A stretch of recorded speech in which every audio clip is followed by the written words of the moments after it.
ಪಹಲ್ಗಾಮ್ ದಾಳಿಯಲ್ಲಿ ಮೃತಪಟ್ಟಿದ್ದ ಕುಟುಂಬಕ್ಕೆ ಸಾಂತ್ವನ. ಮೇ 30ರಂದು ಯುಪಿಯ ಕಾನ್ಪುರಕ್ಕೆ ಪ್ರಧಾನಿ ಮೋದಿ ಭೇಟಿ. ಶುಭಂ ಕುಟುಂಬದವರನ್ನ ಭೇಟಿಯಾಗಲಿದ್ದಾರೆ ಪ್ರಧಾನಿ ಮೋದಿಯವರು. ಪಹಲ್ಗಾಮ್ನಲ್ಲಿ ನಡೆದಂತಹ ಉಗ್ರರ ದಾಳಿಯಲ್ಲಿ ಹತ್ಯೆಯಾಗಿದ್ರು ಶುಭಂ ದ್ವಿವೇದಿ. ಮದುವೆಯಾಗಿ ಕೇವಲ 2 ತಿಂಗಳಾಗಿತ್ತಷ್ಟೇ. ಪತ್ನಿ ಎದುರೇ ಗುಂಡಿಕ್ಕಿ ಉದ್ಯಮಿ ಶುಭಂ ಅವರನ್ನ ಹತ್ಯೆಗೈದಿದ್ದು ಉಗ್ರರು. ಶುಭಂ ಅವರ ಕುಟುಂಬಕ್ಕೆ ಸಾಂತ್ವನವನ್ನ ಹೇಳುವುದಕ್ಕೆ ಪ್ರಧಾನಿ ನರೇಂದ್ರ ಮೋದಿ ಅವರು ಮೇ 30ಕ್ಕೆ ಭೇಟಿಯನ್ನ ಕೊಡಲಿದ್ದಾರೆ.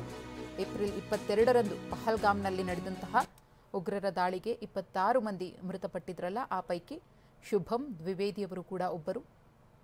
ಹಾಗಾಗಿ ಅವರ ಕುಟುಂಬಸ್ಥರನ್ನ ಭೇಟಿಯಾಗಿ ಅವರಿಗೆ ಸಾಂತ್ವನವನ್ನ ಹೇಳೋದಕ್ಕೋಸ್ಕರ ಪ್ರಧಾನಿ ನರೇಂದ್ರ ಮೋದಿಯವರು ಮೇ 30ರಂದು ಅವರನ್ನ ಭೇಟಿಯಾಗೋದಕ್ಕೆ ಸಮಯವನ್ನು ನಿಗದಿಪಡಿಸಿದ್ದಾರೆ.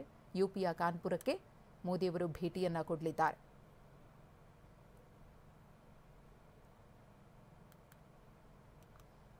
ಶುಭಂ ದ್ವಿವೇದಿ ಪತ್ನಿ ಎದುರೇ ಉದ್ಯಮಿಯವರನ್ನ ಗುಂಡಿಕ್ಕಿ ಉಗ್ರರು ಹತ್ಯೆ ಮಾಡಿದ್ರು.